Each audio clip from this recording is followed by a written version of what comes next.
मैं आज पहुंचा हूं या रिजर्वेशन के आधार पे पहुंचा हूं, मैं पार्टी या धर्म के आधार पे नहीं पहुंचा हूं।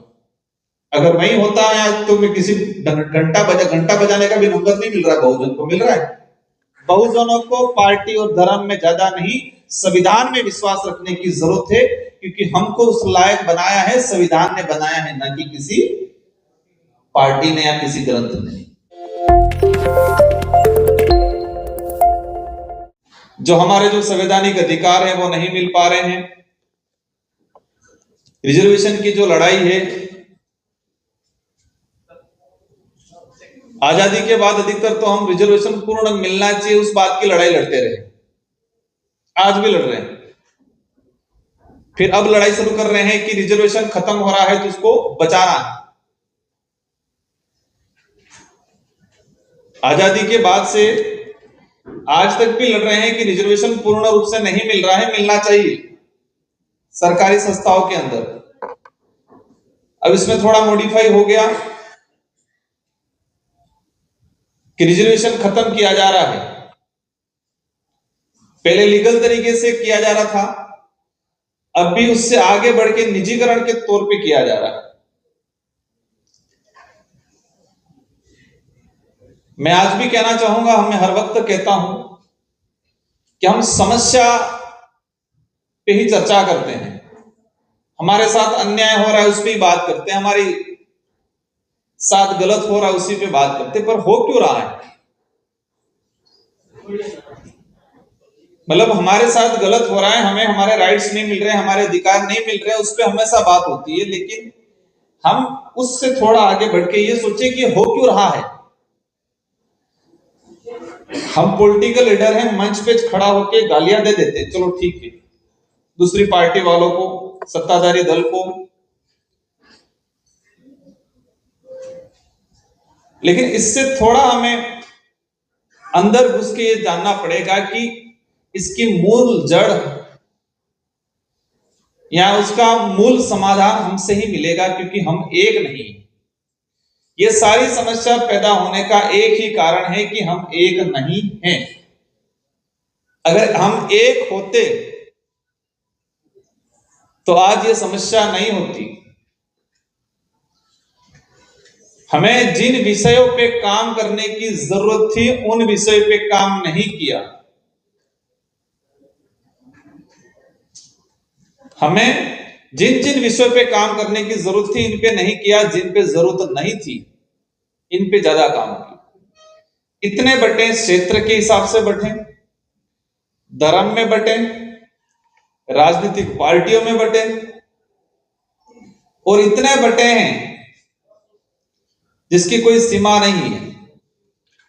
हम हमेशा प्रयास करते हैं कि हम एकजुट होकर कुछ काम करें। जब भी हमें कहीं से भी निमंत्रण तो ठीक है, अगर संदेश भी, मैसेज भी मिलता है कि बहुजनों का कार्यक्रम हो रहा है, मीटिंग हो रही है देश के किसी भी कोने में, फिर भी हम समय निकाल के वहां जाते हैं।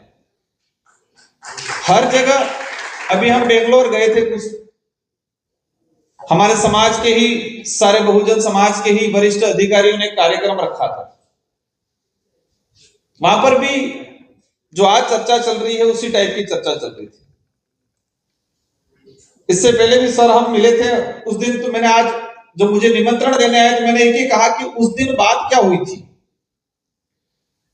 हम सबको इकट्ठा होने से पहले एक बार हमने पहले इकट्ठा होकर क्या बात की थी उसको सुनना जरूरी है।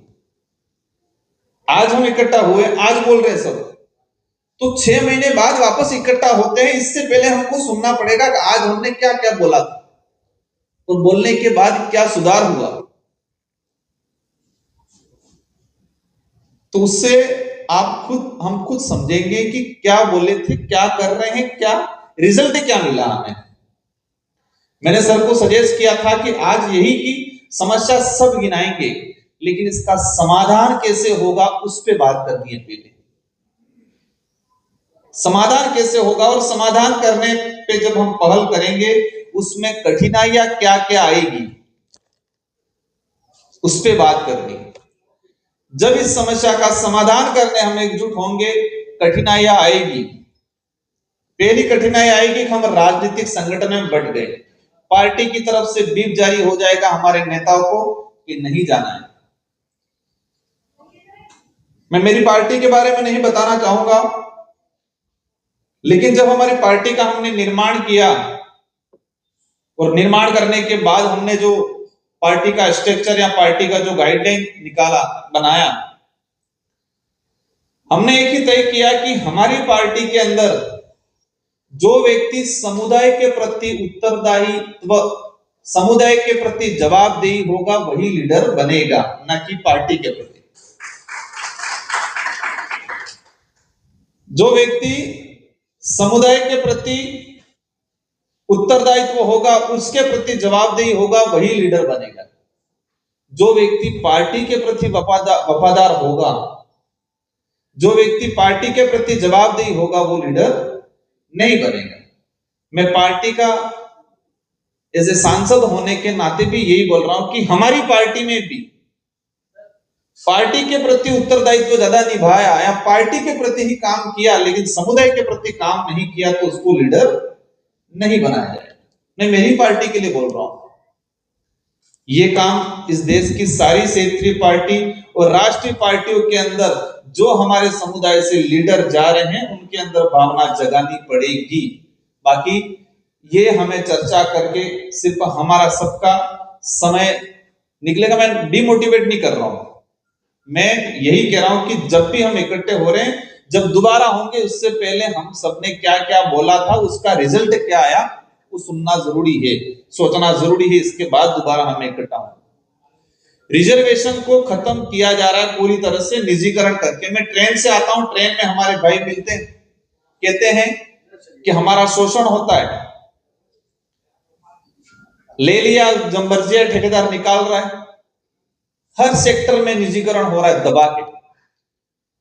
ये जातिगत जनगणना की जो डिमांड सारी क्षेत्रीय पार्टियां और ओपोजिशन ने मिलकर पुरजोर तरीके से उठाया था, सरकार को मजबूरन मानना पड़ा।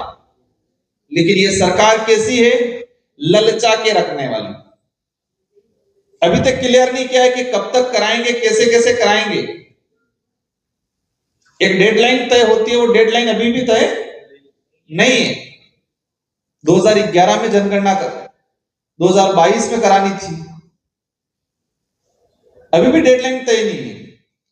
तो हमारा रिजर्वेशन का सॉल्यूशन भी इसके साथ ही कराना पड़ेगा। जैसे जनगणना होती है, इसके बाद ही देश के अंदर रिजर्वेशन, अगर या तो निजीकरण रोका जाए, निजीकरण नहीं रोका जा रहा है तो निजीकरण में रिजर्वेशन पॉलिसी पूर्ण रूप से लागू करनी पड़ेगी। इसके लिए यात्रा निकालनी पड़ेगी।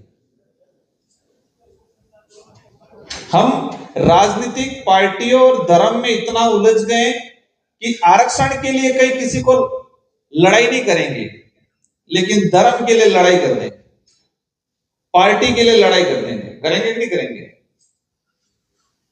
हम वफादार जिसके लिए होना चाहिए उसके लिए वफादार नहीं है।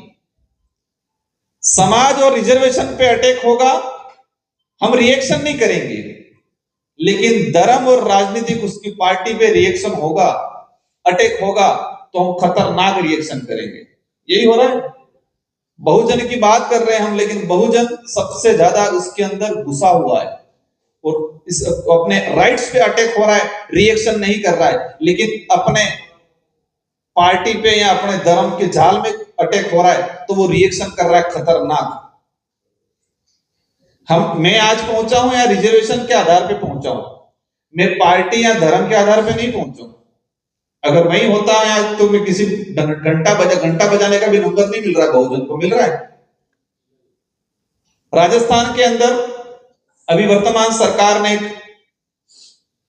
योजना लाई कि सारे पुजारियों को मासिक मानदेय मिलेगा। अच्छी बात है, मिलना चाहिए, लेकिन कुछ जगह बहुजन के भी पुजारी हैं, लेकिन उनको नहीं दिया जा रहा है।